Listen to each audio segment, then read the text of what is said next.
Hey guys, welcome to today's video. Today we're going to get massive. I know a lot of you have been out of the gym for a while now because of lockdown and I'm missing it as much as you are.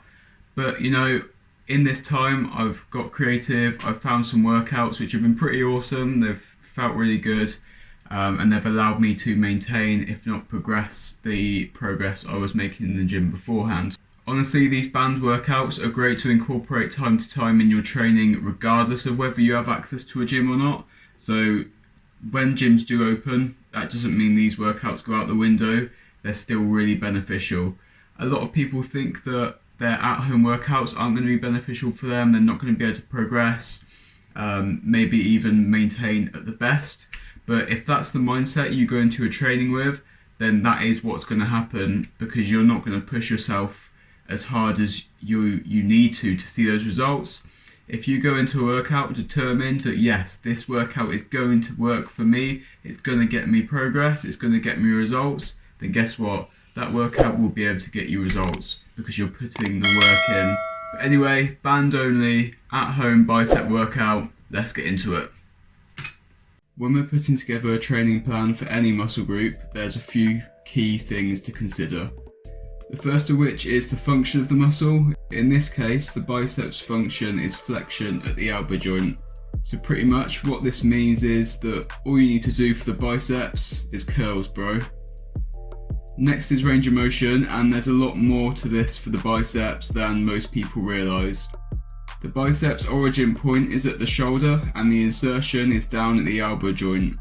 Therefore, for full flexion of the muscle, we need to get these 2 points as close together as possible, and for full extension, we need to get them as far away from each other as possible. This means that the true range of motion of the biceps is from a straight arm with the elbow behind the body and hand pronated, to a fully flexed arm raised in front of the body with the hand supinated. As the bicep does aid in supination of the forearm, this needs to be covered within at least one, if not more, of the exercises as well. And lastly, when putting together a bicep workout, it's usually a good idea to include work for the brachialis and the brachioradialis muscles, which is where a neutral grip will come into play. We also need to ensure that the exercise selection is suitable and realistic for progression, because if your main bicep movement is going to be a one-arm pull-up and you're like 99.99% of the population and you can't even do a one-arm pull-up, then that's not going to be a very suitable starting point for progression. So that's all the theory in place, let's get into it. Okay guys, so the first exercise we're going to be doing is the standard standing band curl. I know it's simple and nothing you haven't seen before, but standard exercises are standard for a reason, they work. Plus, I've got some more creative ones that you may not have seen coming up, I promise. So with the band curl, you're going to want to keep your elbows locked in tight to your side, keep your chest high and shoulders pulled back. This will be emphasising the biceps for a large range of motion, and due to resistance curve for the bands, it will allow for a nice strong contraction at the top. If you have a doorway pull-up bar, or any bar really, then I like to put the band around the bar and before curls in this way.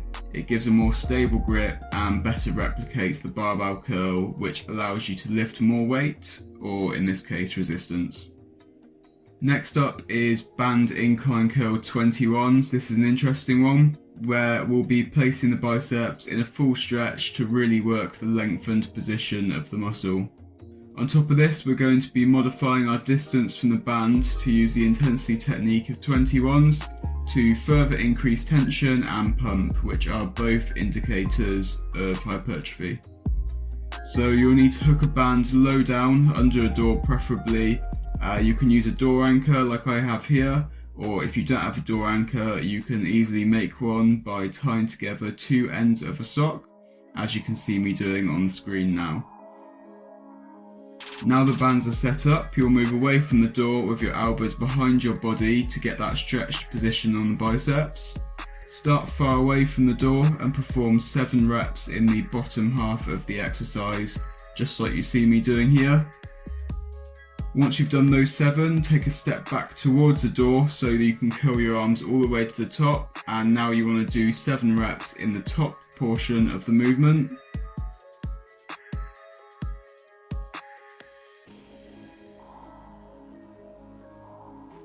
And now finish the set off with 7 full reps. Take a step back and enjoy the pump.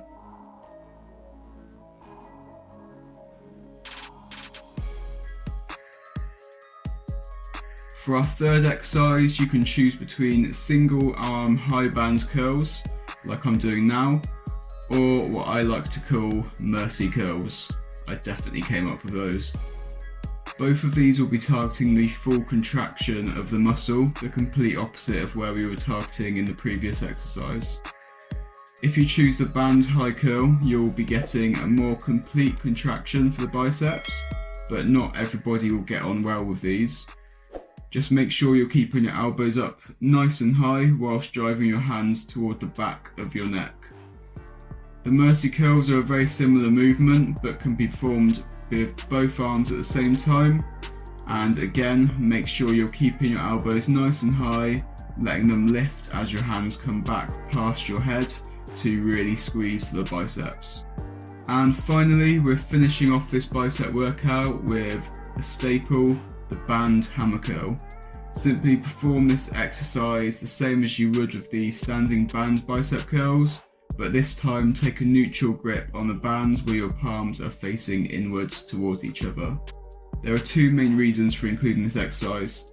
The first of which is to hit the brachialis and the brachioradialis muscles like we mentioned at the start of the video. These are often overlooked or not even known about, but they're extremely important to developing the overall look and strength of an arm. Also, due to the neutral hand placement, it's a naturally stronger position for your biceps to be in for strength and power output. So by placing the hammer curls last in the workout, you'll get more from the bicep curls, which we're doing first, and you'll get more from the hammer curls, which we're doing last. So you'll get overall better results from every exercise in the program. So that's the workout finished, guys. I hope you enjoyed that. Now, I wouldn't necessarily recommend doing all 4 of these exercises back to back to back to back in the same workout, although you could.